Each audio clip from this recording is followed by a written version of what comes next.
नमस्कार बच्चों, एक बार फिर से स्वागत है आपका सर्वज्ञान कोचिंग इंस्टीट्यूट के ऑनलाइन क्लासेस में। जैसा कि आपको पता है कि हमने पिछले वीडियो में एक नया टॉपिक स्टार्ट किया था, प्रकाश संश्लेषण, जिसको हम लोगों ने हिस्ट्री वगैरह से रिलेटेड और उसके सहायक वर्णक वगैरह पढ़ के हम लोगों ने वीडियो को एंड किया था। अब उसी को हम थोड़ा सा आगे बढ़ाते हुए प्रकाश संश्लेषण मतलब फोटोसिंथेसिस को थोड़ा सा आगे बढ़ाते हुए आज हम पढ़ने वाले हैं प्रकाश संश्लेषण की क्रियाविधि।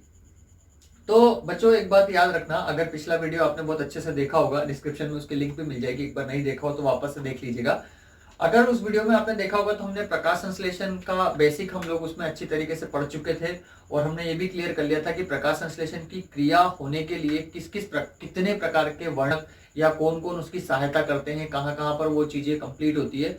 और फिर हम लोगों ने एक लास्ट टॉपिक एंड किया था जिसमें हम लोगों ने वर्णकों के बारे में पढ़ा था, पिगमेंट्स के बारे में, जहाँ क्लोरोफिल ए और बी बहुत ज्यादा इंपॉर्टेंट सी मैंने कहा था इनके ज्यादा इंपॉर्टेंट होते हैं और उसमें विशेष प्रकार के क्लोरोफिल में P680 और P700 मतलब P680 और P700 पे हम लोगों ने कंप्लीट किया था उस वीडियो को। तो उसको थोड़ा सा आगे बढ़ाते हुए आज का एक नया टॉपिक हम लोग स्टार्ट करने वाले हैं। आज का हमारा टॉपिक है प्रकाश संश्लेषण की क्रियाविधि, मैकेनिज्म ऑफ फोटोसिंथेसिस। तो प्रकाश संश्लेषण की क्रियाविधि किस प्रकार होती है, कैसे मतलब प्रकाश संश्लेषण कंप्लीट होता है, क्या क्या मतलब उसके अंदर प्रोसेस होती है, तो वो हम इस वीडियो में हम लोग देखने वाले हैं। हालांकि इसमें भी हम लोग ऑल डिटेल तो नहीं, लेकिन फिर भी स्टेप बाय स्टेप हम थोड़ा सा आगे बढ़ने की कोशिश करते हैं और समझेंगे कि क्या क्या इसमें प्रोसेस होती है। तो चलो, इसके लिए सबसे पहली बात हम लोगों को क्या याद रखनी है कि प्रकाश संश्लेषण की क्रियाविधि से रिलेटेड एक हमारे वैज्ञानिक जिनका नाम है ब्लैकमैन। क्या नाम है? ब्लैकमैन। याद हो तो मैंने हिस्ट्री जब पढ़ाई थी उसमें मैंने आपको बताया था कि ब्लैकमैन ने प्रकाश संश्लेषण से संबंधित जो तथ्य दिए थे अलग अलग वैज्ञानिकों ने, उसमें ब्लैकमैन ने कहा था कि प्रकाश संश्लेषण एक जैव रासायनिक क्रिया है। ठीक है ना? तो ये वाला पॉइंट्स आप अच्छे से याद रखना। तो उन्होंने ब्लैकमैन ने आगे और रिसर्च करते हुए ये बताया था कि प्रकाश संश्लेषण की जो क्रियाविधि होती है वो दो अवस्थाओं में पूरी होती है। कितनी अवस्थाओं में पूरी होती है? दो अवस्थाओं में पूरी होती है। एक तो होती है प्रकाशिक अभिक्रिया और एक होती है अप्रकाशिक अभिक्रिया। मतलब समझना ध्यान से, क्या होता है कि ब्लैकमैन ने बताया था कि प्रकाश संश्लेषण की जो रिएक्शन है, प्रकाश संश्लेषण की जो पूरी अभिक्रिया चलती है वो दो अवस्थाओं में कंप्लीट होती है। एक तो है प्रकाशिक अभिक्रिया, मतलब वो जो लाइट की प्रेजेंस में होती है, मतलब लाइट रिएक्शन जिसको हम बोलते हैं, मतलब प्रकाशिक अभिक्रिया जो प्रकाश की उपस्थिति होना उसके लिए अनिवार्य होता है, जो प्रकाश की उपस्थिति में ही पूर्ण होती है। ओके। और दूसरी जो अभिक्रिया होती है वो होती है अप्रकाशिक अभिक्रिया, मतलब इस अभिक्रिया के लिए प्रकाश की आवश्यकता नहीं होती, जो बिना प्रकाश के संपन्न होती है। तो इस प्रकार प्रकाश संश्लेषण कितनी अवस्थाओं में पूरा हो रहा है? दो, एक तो प्रकाशिक अभिक्रिया और एक अप्रकाशिक अभिक्रिया। तो हम लोग स्टार्ट करते हैं। अप्रकाशिक अभिक्रिया हम नेक्स्ट में पढ़ेंगे। आज हम लोग जो टॉपिक स्टार्ट कर रहे हैं वो कौन सा है? प्रकाशिक अभिक्रिया के बारे में फर्स्टली हम लोग स्टार्ट करते हैं।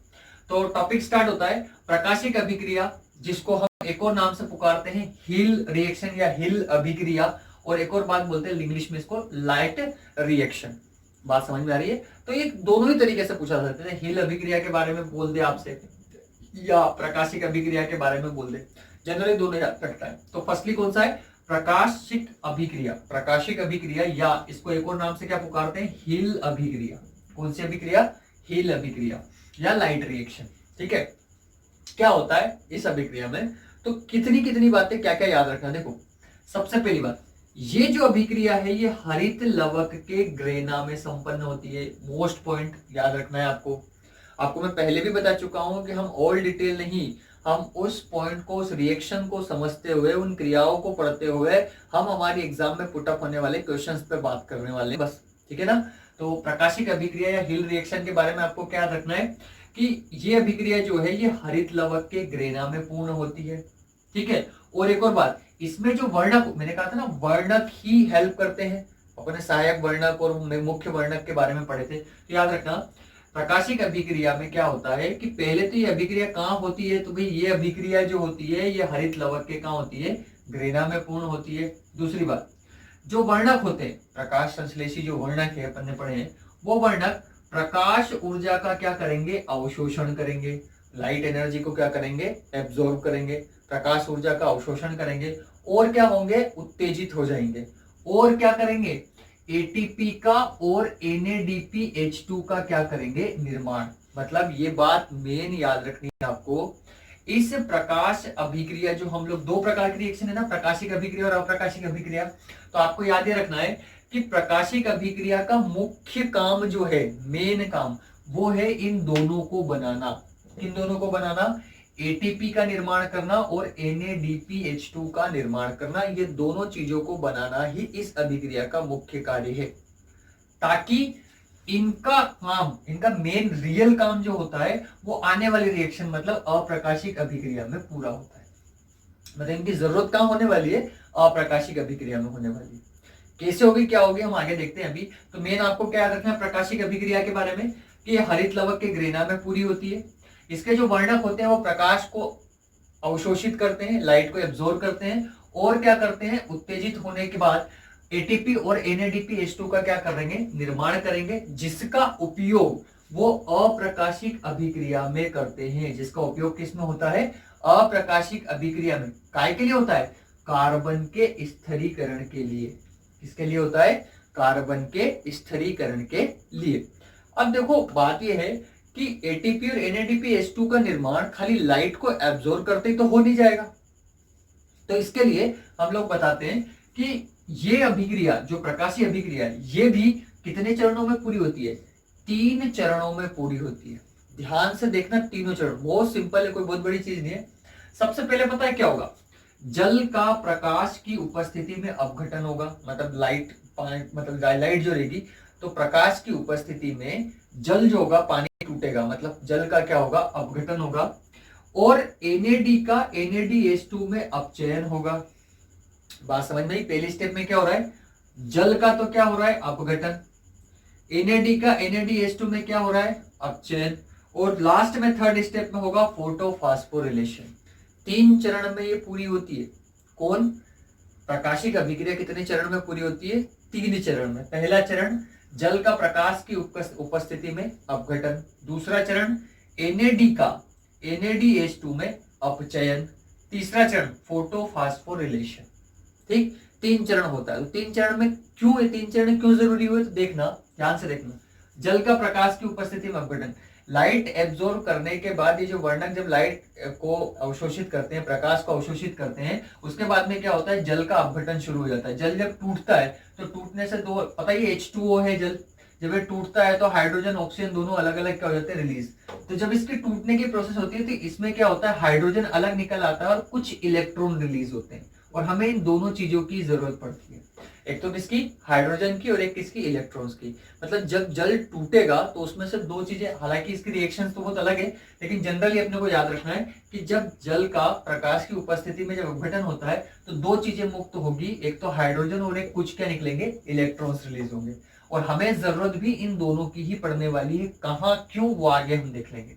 तो फर्स्ट स्टेप में तो सिर्फ इतना है, पानी टूटेगा, सीधा वैसे यूं रखना है कि पानी टूटेगा और उससे 2 चीज निकलेगी, हाइड्रोजन निकलेगा और इलेक्ट्रॉन्स निकलेंगे। ठीक, अब जरूरत क्या पड़ेगी, अगला NAD का NADH2 में अपचयन। NAD का NADH2, तो सबसे पहले तो ये चीज समझो NAD क्या है। NAD जो है, मैंने यहाँ पे नोट कर रखा है, एक NAD जो होता है, NAD एक हाइड्रोजन ग्राही है, वो हाइड्रोजन को ग्रहण करने का काम करता है। मतलब कुल मिला के अगर मैं आम भाषा में अगर हम लोग समझे तो ऐसा कह सकते हैं कि जो NAD होता है, ये हाइड्रोजन को ग्रहण करता है और कहीं जाकर हाइड्रोजन को जब जरूरत होती है वहां पर वापस हाइड्रोजन को क्या कर देता है, दे देता है। ठीक है, एनर्जी बेस भी इसके अंदर स्टोर रहता है। तो NAD का पूरा नाम भी मैंने यहाँ लिख रखा है, निमेटिनामाइड। क्या है, निमेटिनामाइड एडेनिन डाइफॉस्फेट। ये NADP का क्या है, पूरा नाम है, क्या है, निमेटिनामाइड एडेनिन डाइफॉस्फेट। जैसे कि ATP का पूरा नाम होता है एडिनोसिन ट्राइफॉस्फेट। क्या है, एडिनोसिन ट्राइफॉस्फेट। उसी प्रकार NADP का क्या नाम है, निमेटिनामाइड एडेनिन डाइफॉस्फेट। ठीक है ना। और ये क्या है, एक प्रकार का हाइड्रोजन ग्राही है। जहां इसे हाइड्रोजन मिलेगा उसे वो क्या कर लेगा, ग्रहण कर लेगा। और जहां हाइड्रोजन की आवश्यकता होगी वहां इससे वापस हाइड्रोजन ले लिया जाएगा। बात समझ में आ रही, सिंपल वे में समझने वाली बात है। अब देखो, तो यहाँ पे क्या होता है, फर्स्ट में तो जल टूटा, तो जल को टूटने से 2 चीजें रिलीज हुई, एक तो क्या, हाइड्रोजन हुआ और एक क्या हुआ, इलेक्ट्रॉन हुए। अब जो हाइड्रोजन हुआ तो आप समझ ही गए कि भाई NAD है ना। तो NAD क्या करेगा, NADP मतलब NADPH2 में क्या कर जाएगा, बदल जाएगा। मतलब ये हाइड्रोजन ग्राही है, तो सीधी सी बात है हाइड्रोजन जो दिख रहा है उस हाइड्रोजन को क्या कर लेगा, पकड़ लेगा, ग्रहण कर लेगा। तो इसी प्रकार सेकेंड स्टेप में, प्रथम चरण में तो जल टूटा, जल टूटते हाइड्रोजन और इलेक्ट्रॉन निकले। सेकेंड स्टेप में क्या हुआ, ये जो NAD था, NADP, वो क्या करेगा, NAD जो था वो H2 हाइड्रोजन को ग्रहण करके क्या बना देगा, NADH2 बना देगा। क्या बना देगा, NADH2 बना देगा। बात समझ में आ गई। तो एक चीज तो हमारी बन गई, अपने को NADPH2 चाहिए था, NADH2 हमारे पास क्या कर गया, बन गया, कंप्लीट हो गया। ठीक है, दो स्टेप हम लोगों को क्लियर करनी थी। अब हमारा सेकंड स्टेप चालू होता है ATP को बनाना। ठीक है, तो दो चीज बनानी थी, एक तो ATP बनाना था और एक NADPH2 बनाना था। क्लियर। तो हमने क्या करा, पहले चरण में पानी तोड़ा, पानी तोड़ के हाइड्रोजन और इलेक्ट्रॉन निकाले। फिर हमने क्या किया, NAD जो था उसने जैसे हाइड्रोजन को देखा, हाइड्रोजन को क्या कर लिया, एक्सेप्ट करके NADH2 बना दिया। इसका काम बहुत सीधा था, कुछ भी नहीं करना पड़ा इसको। काम तो चालू होगा किसका, इन इलेक्ट्रॉन्स का। अब क्या होगा, अब हमारे पास फोटो फास्फोरिलेशन की प्रोसेस होगी, जो कि थोड़ी बड़ी है। ठीक है ना। तो फोटो फास्फोरिलेशन में क्या होता है, पहले बेसिक इसका समझो। जो जल होता है H2O, उससे जो इलेक्ट्रॉन मुक्त हुए हैं, याद रखना H2O से मुक्त इलेक्ट्रॉन, क्लियर हुआ।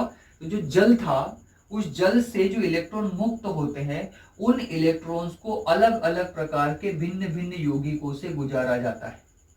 जब उससे गुजारते हैं तो उससे बहुत सारी एनर्जी रिलीज होती है, उससे बहुत सारी क्या निकलती है, ऊर्जा निकलती है। उस ऊर्जा को ADP से, एडिनोसिन डाइफास्फेट से, ADP से क्या बना दिया जाता है, ATP बना लिया जाता है। बात समझ में आ रही है क्या कह रहा हूं। क्या होता है कि जो पानी है, उस पानी से तोड़ने के बाद जो इलेक्ट्रॉन निकले थे, उस इलेक्ट्रॉन को अलग अलग प्रकार के यौगिकों में घुमाया जाता है। कैसे घुमाए जाते हैं वो भी हम पढ़ेंगे। ठीक है ना। तो H2O से जब इलेक्ट्रॉन्स को क्या निकलते हैं, तो उनको जब अलग अलग यौगिकों से गुजारते हैं तो उससे कुछ ऊर्जा निकलती है। उस ऊर्जा का उपयोग काय में होता है, ADP से ATP में बदलने में। ADP को ATP में बदलने में हम क्या करते हैं, उपयोग करते हैं। जो एनर्जी निकलती है ना, उस एनर्जी का उपयोग हम ADP से क्या बनाने में, ATP बनाने में क्या करते हैं, उपयोग करते हैं। ठीक है। अब ATP हमारा, हमें यही तो चाहिए, देखो फोकस करो, हमें यही चाहिए, हमें ATP बनाना था और NADPH2 बनाना था। तो NADPH2 तो सीधी हिसाब में बन गया कि जैसे ही हमने पानी तोड़ा, पानी तोड़ते हाइड्रोजन अलग निकला और ऑक्सीजन अलग निकला। उसी प्रोसेस में कुछ इलेक्ट्रॉन भी क्या हो गए थे, फ्री। हमें दो चीज चाहिए थी, हाइड्रोजन को क्या करा, NAD ने जैसे ही देखा उसे ग्रहण कर लिया और ग्रहण करती NADPH2 बना लिया। क्लियर हो गया। उसके बाद हमने क्या करा कि जो इलेक्ट्रॉन पड़ रहे थे वो फ्री घूम रहे थे, तो फोटोफास्फोरिलेशन की प्रोसेस चालू हो गई। फोटोफास्फोरिलेशन में क्या हुआ कि ये जो इलेक्ट्रॉन फ्री थे, इन्हें अलग अलग प्रकार के यौगिकों से गुजरते हुए निकालते गए कि भाई आप लोग इधर उधर मत भटको, इस रास्ते से निकलो। अब वो कौन सा रास्ता है वो हम आगे पढ़ने वाले हैं, देख लेना। तो उस रास्ते से क्या कर गए, निकलते रहे। तो जैसे उस रास्ते से निकले तो उसमें बहुत सारी ऊर्जा थी। उस ऊर्जा का उपयोग, हम वेस्ट तो जाने नहीं देते, तो हमने उस ऊर्जा का उपयोग काय में कर लिया, ADP से ATP बनाने में उस ऊर्जा का क्या हो गया, उपयोग हो गया। तो इस प्रकार हमारे पास दूसरा पार्ट ATP भी बनके क्या हो गया, तैयार। हालांकि फोटोफास्फोरिलेशन ऐसे ही नहीं है, और भी आगे स्टेप में पूरा होगा। तो इस प्रकार क्या तैयार हो गया, ATP। तो ATP दोनों चीजें बन गई। NADPH2 यही बन गया था पानी टूटने के बाद दूसरी स्टेप में, और ATP बनेगा कौन सी स्टेप में, तीसरे स्टेप में। लेकिन याद रखना, ये जो फोटोफास्फोरिलेशन है ना, ये दो प्रकार में पूरा होता है, दो चरणों में। ठीक है ना। वो दो चरण कौन कौन से हैं वो मैंने नीचे बता रखे हैं। फोटोफास्फोरिलेशन ये दो चरणों में पूरा होता है। फोटोफास्फोरिलेशन दो प्रकार का होता है, एक तो होता है चक्रीय फोटोफास्फोरिलेशन और एक होता है अचक्रीय फोटोफास्फोरिलेशन। मतलब एक साइक्लिक होता है और एक असाइक्लिक होता है। दो प्रकार के रिएक्शन होती है। अब ये रिएक्शन कैसी होती है वो हम नेक्स्ट वीडियो में पढ़ेंगे, लेकिन उसके पहले एक छोटा सा बेसिक आपको पढ़ना है।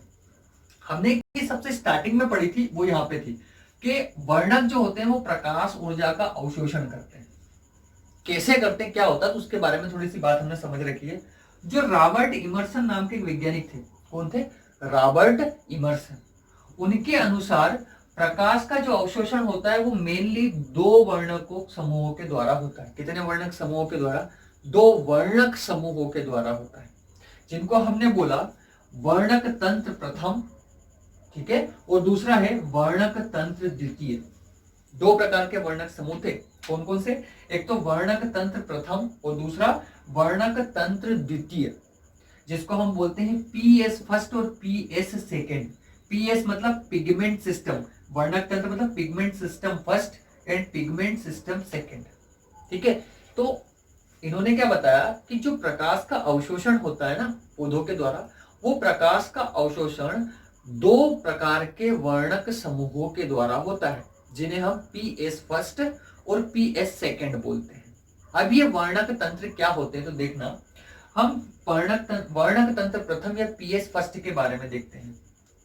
इसमें क्या होता है, जो प्रकाश के फोटोन्स होते हैं, जो प्रकाश के फोटोन्स होते हैं, उनकी ऊर्जा, जो क्लोरोफिल ए होता है ना, उस क्लोरोफिल ए के बहुत सारे अणु होते हैं, अकेला क्लोरोफिल नहीं, क्लोरोफिल ए के और भी बहुत सारे छोटे छोटे अणु होते हैं, जो अलग अलग प्रकार के नैनोमीटर की तरंगदैर्घ्यों को, मतलब प्रकाश की तरंगदैर्घ्य जो होती है वो अलग अलग प्रकार के नैनोमीटर प्रकाश की तरंगदैर्घ्यों को क्या करते हैं, अवशोषित करते हैं।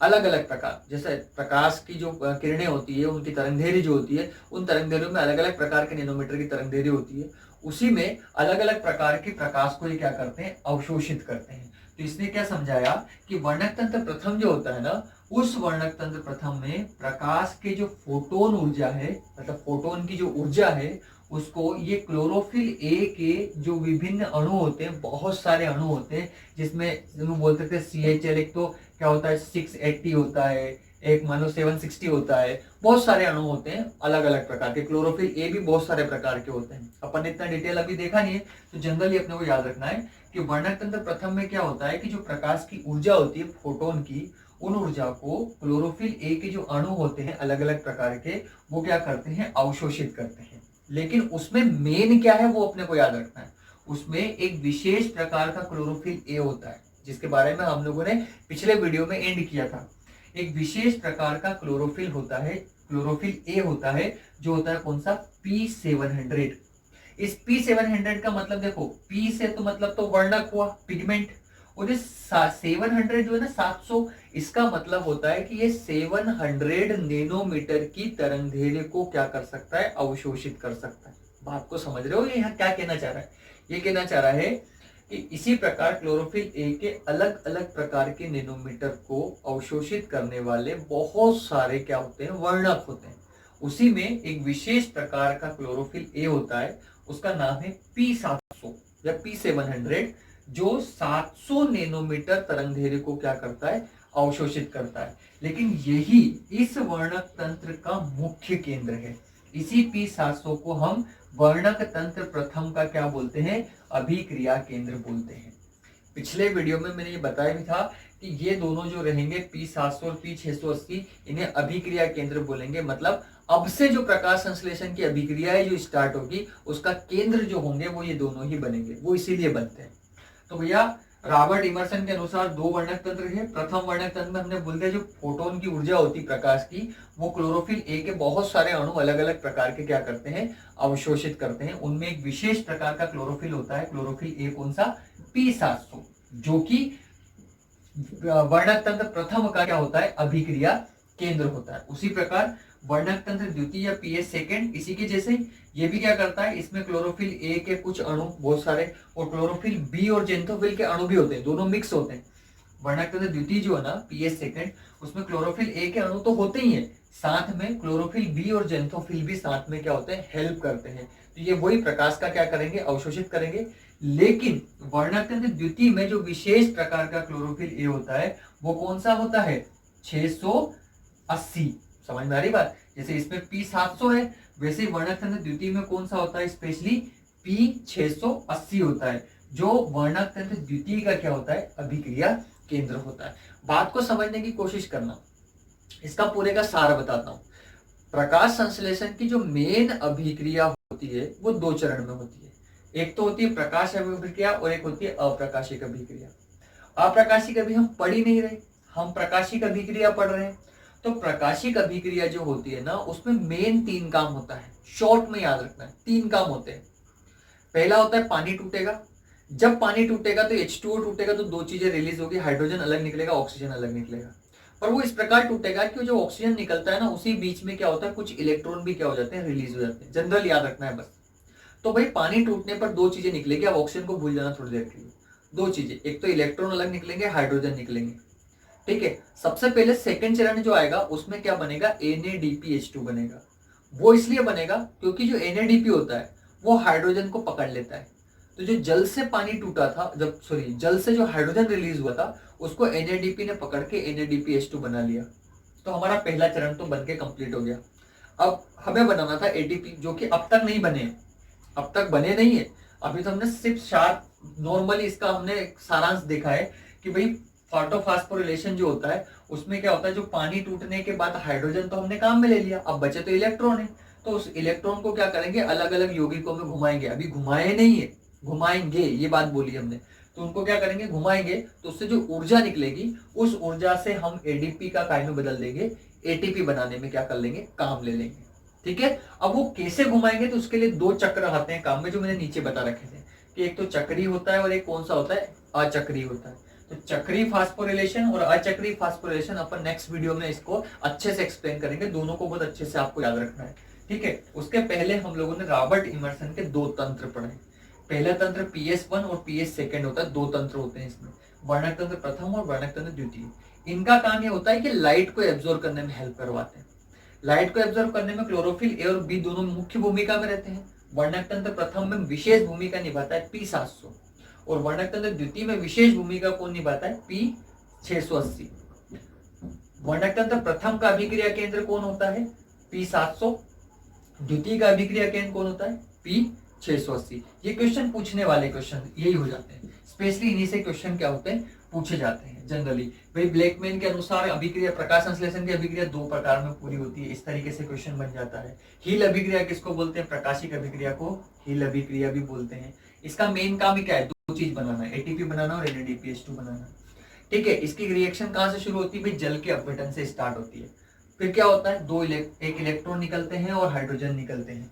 इलेक्ट्रॉन का उपयोग काय में, ATP बनाने में। हाइड्रोजन का निर्माण काय में, NADPH2 बनाने में। इस प्रकार इसके बहुत सारे क्वेश्चंस पुटअप होते हैं जिनको जनरली आप लोग बना सकते हो। अब हम नेक्स्ट वीडियो में चक्री और अचक्री फास्फोरिलेशन के बारे में पढ़ेंगे। तब तक के लिए धन्यवाद।